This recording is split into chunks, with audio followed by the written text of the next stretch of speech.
Non, non, non, il n'y a pas le temps pour un générique aujourd'hui, c'est bourré de news, alors on va y aller de suite. Bonjour à tous d'abord, parce que ça c'est la politesse. Aujourd'hui, non pas une, non pas deux, non pas trois, non pas quatre, mais 5 nouvelles. Alors, fuck Pujadas, enfin pardon. On commence de suite. Civil War numéro 2.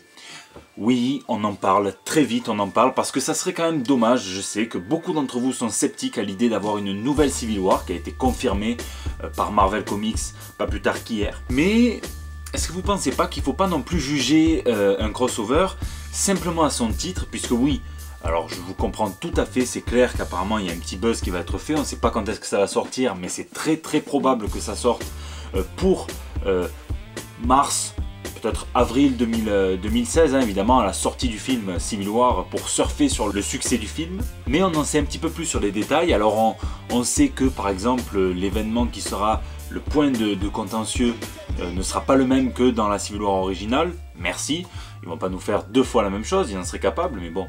Et Tom Brevoort, donc, qui est rédacteur en chef chez Marvel Comics, nous promet encore un récit qui aura le don de nous diviser en tant que lecteurs, sans pour autant que les deux camps soient clairement soit le camp du bien, soit le camp du mal. C'était la véritable force de la Civil War numéro 1. On nous promet pareil dans la Civil War numéro 2, et carrément Bendis, donc qui sera responsable avec David Marquez du crossover, promet quant à lui que personne ne sera à l'abri. Alors n'ayez pas peur, personne ne sera à l'abri de mourir, puis de ressusciter dans le numéro du mois d'après. Hein, c'est comme ça que ça se passe, on est chez Marvel Comics, faut pas déconner non plus. Hein. Donc oui, ça surfe sur la vague Civil War, sur le nom prestigieux de Civil War, mais je jetterai quand même un coup d'œil parce que ça serait dommage de passer à côté de quelque chose. Frank Miller, le Thug. On fait un petit point Frank Miller qui a encore lâché quelques perles à la Comic Con Experience du Brésil. Et alors là, Frank Miller, Booba, même combat, il a lâché des punchlines. Quand on lui demande, par exemple, s'il a vu la série Daredevil sur Netflix, il répond non. Bim! Et pire encore, il enchaîne sur Elektra puisqu'il dit ils peuvent l'appeler comme ils veulent, ça ne sera pas la vraie Elektra. Et évidemment, dans la salle, il y a quelqu'un qui lui demande s'il se considère comme le papa d'Elektra. Et il dit oui, je suis son père. Alors la question est très con, hein, puisqu'évidemment c'est le créateur d'Elektra, c'est lui qui l'a fait mourir évidemment aussi, et on sait qu'il y a des petites tensions entre lui et Marvel à ce sujet, puisqu'il avait demandé expressément à ce que Elektra ne soit pas ressuscité après sa mort, pour qu'il ait donc la main sur tout le personnage, de sa naissance entre guillemets jusqu'à sa mort. Et évidemment il a été trahi, ou appelez ça comme vous voulez, par les éditeurs de chez Marvel qui l'ont utilisé après. Alors est-ce qu'il n'y a pas un petit clin d'œil à ça justement juste après la Civil War, quand on découvre qu'Elektra est un Skrull, en guise de prélude à la Secret Invasion? On ne sait pas. En tout cas, ça j'y reviendrai certainement dans un dossier comics ou dans un vous souvenez-vous, enfin, on verra. Il a aussi déclaré vouloir écrire un comics dans la veine de The Dark Knight, mais dont le personnage principal serait Superman et le vilain serait, tenez-vous bien, Batman. Alors est-ce que c'est le fameux Dark Knight numéro 4 dont il nous parle depuis quelques mois, puisqu'on sait qu'il veut écrire son Dark Knight, et que le Dark Knight 3 est en grande partie, voire maintenant je me demande même si c'est pas totalement écrit par Brian Azzarello. On verra bien. Enfin, et on finira le point Miller sur ça, il a reparlé de sa Sin City Homefront, qui apparemment va être rebaptisée beaucoup plus sobrement Sin City 1945. Bon. Spéculation. Ça ne vous a sûrement pas échappé, cette semaine est sorti le trailer d'un petit film d'auteur avec des capes rouges et des capes noires, hein, Batman vs Superman de la Warner Bros. Et on y voit le grand méchant Doomsday, enfin la version... Enfin Doomsday quoi, enfin il y en a certains qui sont pas trop d'accord. Moi je pense que c'est Doomsday avant son évolution en fait, genre c'est Salamèche. Et on le verra en drac au feu dans le film, enfin on verra. Et la conséquence de ce trailer, c'est que les prix des comics dans lesquels figure Doomsday ont grimpé sur eBay.